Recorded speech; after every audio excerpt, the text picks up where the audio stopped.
Check out this billet intake. So this is our new Frankenstein intake for the C7. I had these fuel rails done in the Long Beach blue that'll match all the accents on the C7, like the charge pipe, the brake calipers. We got some other things that are done the same color on the C7. They even kept the branding on, the Frankenstein on these fuel rails. They turned out just amazing. They look just incredible on there. Yeah, I got me a nice little turntable on my table here. The replacement car for Snow White is right behind my hand, but I'm not going to show you guys what it is until a future video, but it is a Chevy. I know y'all have been asking for it, and some of you haven't been asking for it, but y'all know I had Vengeance Racing completely go through the 2018 Mustang, aka Killer Stang, and we did a P1X on it. We did a 4-fuel system, Cook's headers, we did all the billets, oil pump gears, and all that good stuff inside the front cover. And the car runs great. Made 970 on Vengeance Racing dyno, which is completely crazy. I did turn it down a little bit. It's still on pump E85, and we're gonna go for a ride in it right now. I've been driving it every day for the last 2 weeks, no issues at all. Everything does great. It's kind of crazy driving an 850 plus horsepower Mustang, and it looks completely stock. Check it out.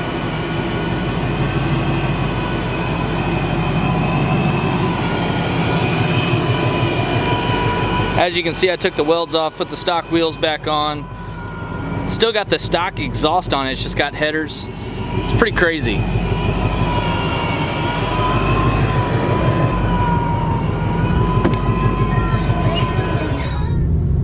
Alright, so we are driving the Mustang. Like I said, been daily driving this car for the last 2 weeks. Rain, snow, ice, shine. I mean, we've had all the weather the last couple weeks.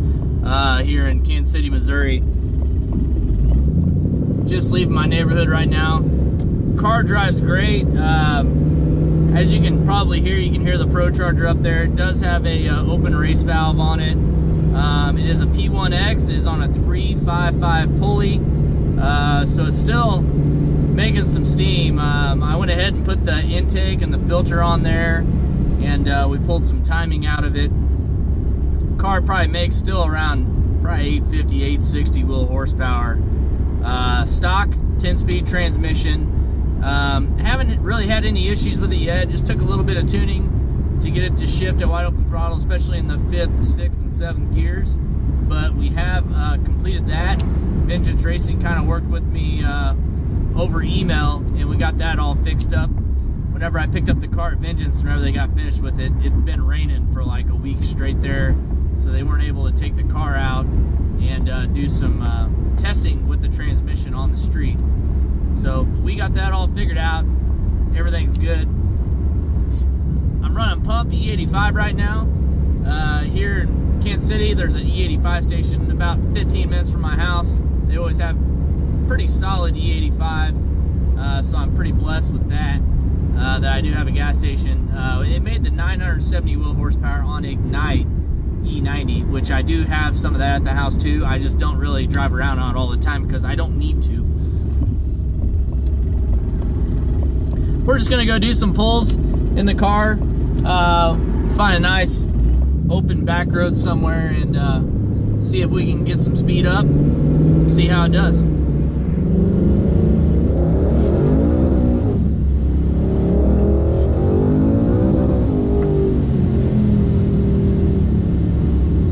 Factory wheels and tires on it, so it does spin just a little bit.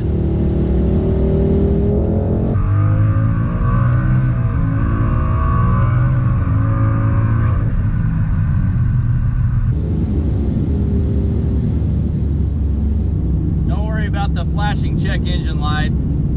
It's just the Mustang running out of breath. That's all it is. As you can see there, though, it runs pretty damn good.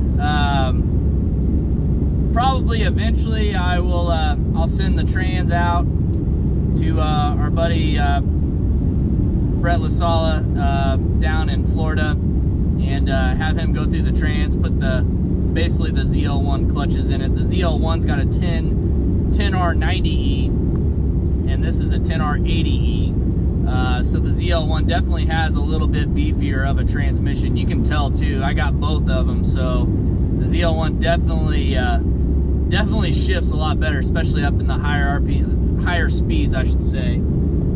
This one's a little soft, but it still hits the gears, goes through them, and the 10-speed just does work in these cars. Still, I mean, a 900 wheel horsepower car with a completely stock transmission that, you know, is designed for a car that's making 450 horsepower out of the factory. I think it's held out pretty good, really.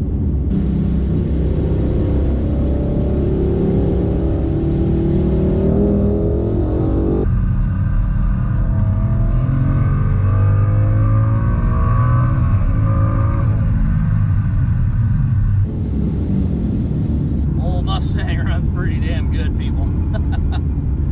Pretty insane what you can do with a 2018 Mustang and a Procharger. The power, the way the power comes on. And guys, these are two 245 45 19s on the back, or 245 40 19 all season tires, and the power comes in so smooth and it just hooks on the highway. Now from anything lower than, you know, 40 or 50 mile an hour, it's gonna spin, but for doing highway pulls, when the car looks completely stock, I mean, you can't beat that. I mean, it's amazing. Really happy with this car. I'm not a Mustang person at all. You all know this. I'm a GM guy.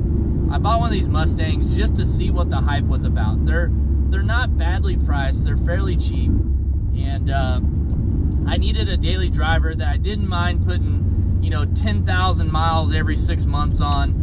Something that I could drive without losing a lot of value, like the BMWs were. And I'm really happy with the Mustang. I know it sounds dumb, but the car cleans up well. You can drive it in nasty, salty Missouri weather and run through a car wash and it looks brand new when it's out. Also, the interior is easy to clean. It's got a lot of nice features, automatic brights. It's got adaptive cruise on it, which basically you can let go of the wheel for a certain amount of time and the car will stay in the lane. I mean, it'll know where you're at on the road and stay in the lane. Also, if you set your cruise at 70 and the car in front of you is coming up and it's only doing 65, the car will automatically slow down and speed back up whenever it sees there's space in between the cars. So it's really awesome. I mean, you can literally set the cruise and say you're on a stop and go highway, you can pretty much just set the cruise control and it'll do all the work for you. So that's a pretty cool feature on the car. It does have a pretty good stereo in it. Handles well. If you hear that noise in the background, that's actually the 4-system fuel regulators. We have them mounted in the fender. It took me a little while to get used to them, but it's not a big deal. Other than that, car runs great. Y'all saw it, did some pulls. The next stop's going to be taking it to a drag strip. As y'all know, no drag strip in Kansas City. But I think I might take it down to, there's a drag strip about 2 hours south of here. Might take it down there on a Sunday. They usually have tests and tunes on Sundays now that it's starting to get nicer out. Probably do that, and then who knows, we may see this car getting to the 9s. I don't know. Chase's car, same combo, went 960 at 148 miles an hour, so that's definitely a pretty good sign. Also, it's got all the UPR suspension on it. That's probably another reason this car hooks up like it does with these stock tires. The UPR suspension keeps the car planted and straight. It doesn't have any drama to it at all. It just stays straight. Even if the tires are spinning, it's going straight down the road. So props to UPR perform. We got a problem. Oh shit.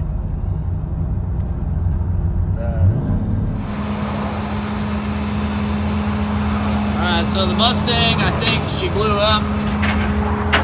We got some oil.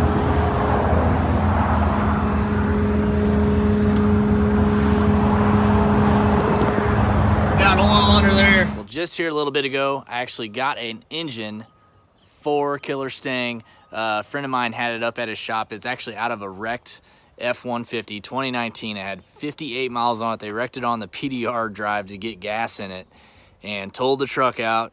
So I bought the motor for it. Everything is pretty much the same on the motor, except for you got to change the cams out and obviously all the accessories and oil pan and all that good stuff. But other than that, everything is pretty good on the motor. The truck engines do have a little bit better of a bottom end in them. The rods are set up a little different. It's a little lower compression. So it'll be a great motor to throw back in Killer Stang and keep it around that 850 horsepower level. I think she'll be all right. We're gonna go over everything on the car. We're gonna put head studs in it this time. Just kind of see if we missed anything or anything like that whenever we put this motor in. But we are gonna take Killer Stang over to Curtis's shop, a friend of mine here in Pleasant Hill, Missouri. And he's gonna get started on the car this week. Said he'd have it done next week. So Killer Stang, not gonna be down too long. He does a lot of work on only Coyote stuff, and he's actually got my Mustang, well, because I don't have any garage room to do the work on it right now, and it is my daily driver, so I need to get it done as quick as possible. And so he's actually putting the motor in the Mustang right now. As you saw, it blew up, actually broke the crank. We're gonna go check it out right now and see what it looks like.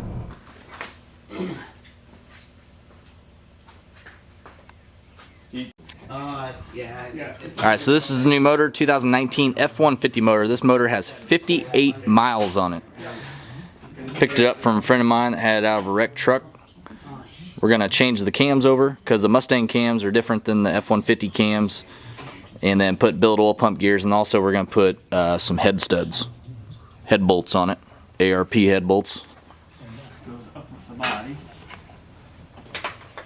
Brake line around the AC. Okay. Good? Yep, let's give her a bump. This is what the broken crank looks like. Good? That's some carnage right there. Sheared it right off. So this is the new motor here. So it broke off about, probably about 3 inches in the crank there. This thing is like brand new. I don't know. I think it's Still completely clean. You want to go up? yeah. I think it's. I mean, there's nothing holding it anyway. Oil looks brand new. 58 miles. Alright, so they dropped the motor down from the bottom. As you can see, still got the transmission and the engine connected. So much oil under here from the breakage. Look at the... You can see the front of the crank snapped off right there. You can see the chain still in it, so we don't know what it looks like inside that motor yet. But they'll have it out here pretty soon.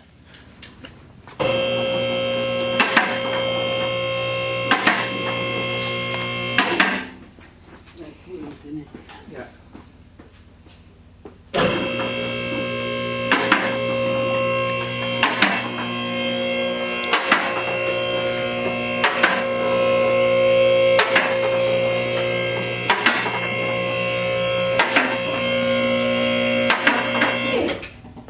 What's crazy is this has almost the same miles my ZL1 had whenever I blew up the motor in it, like 5,500 miles.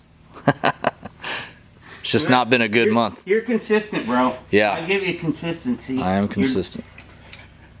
Alright, so we're going to let them get back to work. I'm going to go back to the house and get the ZL1 ready. The new owner is going to pick it up tomorrow. Then we'll get started on the new ZL1. Alright, so now Snow White is gone. The gentleman picked it up early this morning, and it's on its way down south of Missouri.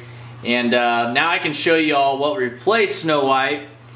It's right here. 2019 Orange Crush ZL1. It does have the 10-speed on it.